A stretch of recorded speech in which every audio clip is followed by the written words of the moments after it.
Ayo, Pi. Assalamualaikum warahmatullahi wabarakatuh. Waalaikumsalam warahmatullahi wabarakatuh. Kalian bisa panggil saya Afi.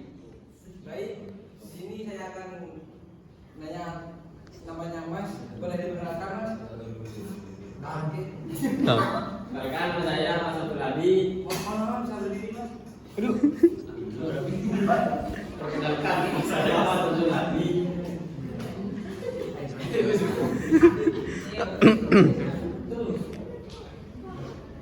Baik, di sini saya akan menjelaskan tentang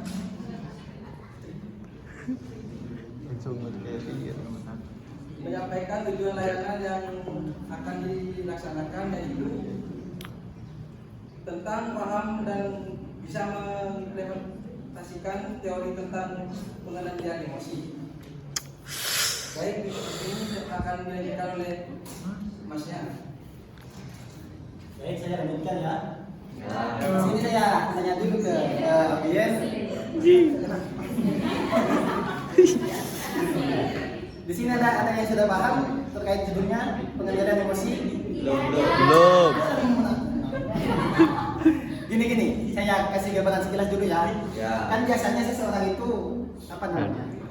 Gak ada apa-apa, gak ada masalah, gak ada konflik di rumahnya. Tapi tiba-tiba merasa apa namanya? Merasa gak nyaman gitu, gak mood gitu, gelisah gitu. Itu yang dinamakan pengendalian emosi. Jadi salah satu contoh pengendalian emosi itu seperti tadi. Contoh pengendalian emosi. Nah sekarang karena saya bawa media buku, di sini saya akan tunjuk. Dan yang saya tunjuk, saya mohon untuk membacakan separagraf dari buku ini. Oh ya, Mas Anas sini. Sini, depan.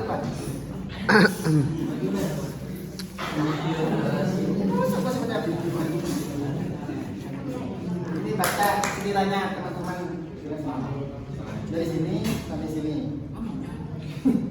Ya, dari sini sampai. Baik, assalamualaikum warahmatullahi wabarakatuh. Waalaikumsalam warahmatullahi wabarakatuh. Di sini saya akan membacakan yang ditunjuk Bapak Anam.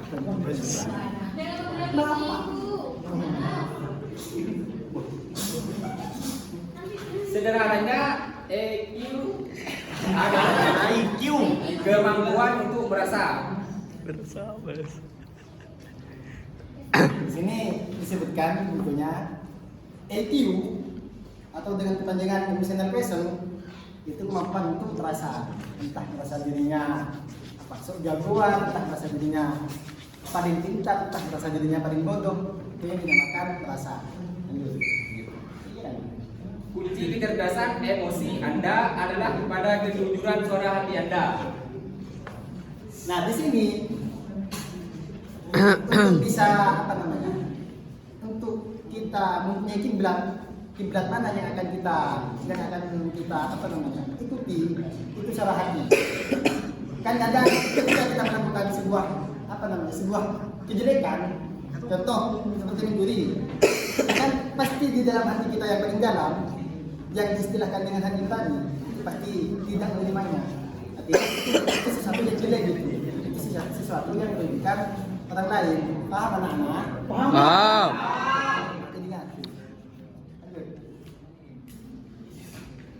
Good, Pak. Suara hati itulah yang seharusnya dijadikan pusat prinsip yang mampu memberi rasa aman. Nah, di sini disebutkan bahwa suara hati yang memang memberikan rasa aman. Artinya, Ada lanjutnya Pak. Koma ini.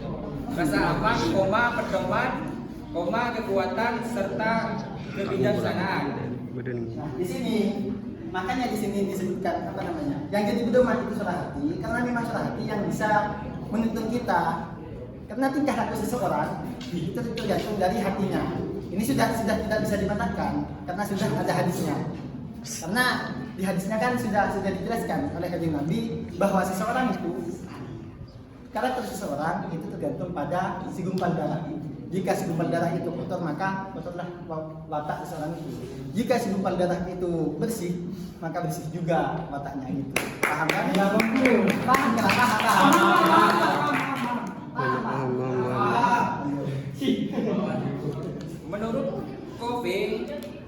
sinilah Anda berurusan dengan visi dan nilai Anda.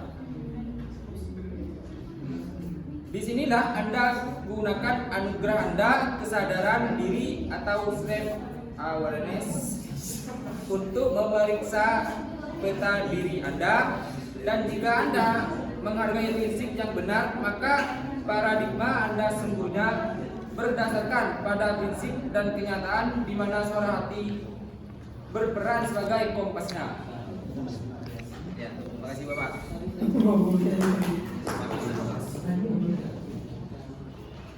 Nah, di sini maksudnya, jika prinsip kita disandarkan pada sesuatu hal yang memang itu pantas untuk dijadikan standar, maka prinsip kita juga punya hak untuk berpegang teguh pada hal tersebut. Contoh, jika prinsip kita disandarkan pada duniawi, untuk pada uang, kan terlalu murah prinsip kita jika disandarkan pada uang itu. Jika tidak punya uang, berarti kita tidak punya prinsip. Masuk gitu kan? Gak mungkin kan? Nah, makanya di sini yang pantas dijadikan pedoman itu suara hati. Karena setiap orang itu pasti mempunyai hati, gitu. Paham kan? Paham Bapak. Jadi kesimpulannya, suara hati itu memang pantas itu dijadikan pedoman. Karena apa?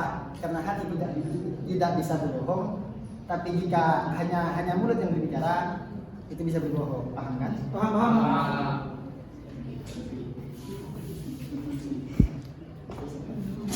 Baik, kesimpulannya di sini yaitu timbang pengendalian ini adalah bahwa pengendalian emosi merupakan kemampuan penting yang dimiliki manusia untuk menyesuaikan diri secara psikologis dengan mengenali, mengakui dan mengelola emosi yang muncul agar dapat merespon situasi secara rasional dan proporsional tanpa menimbulkan konflik atau reaksi negatif sosial.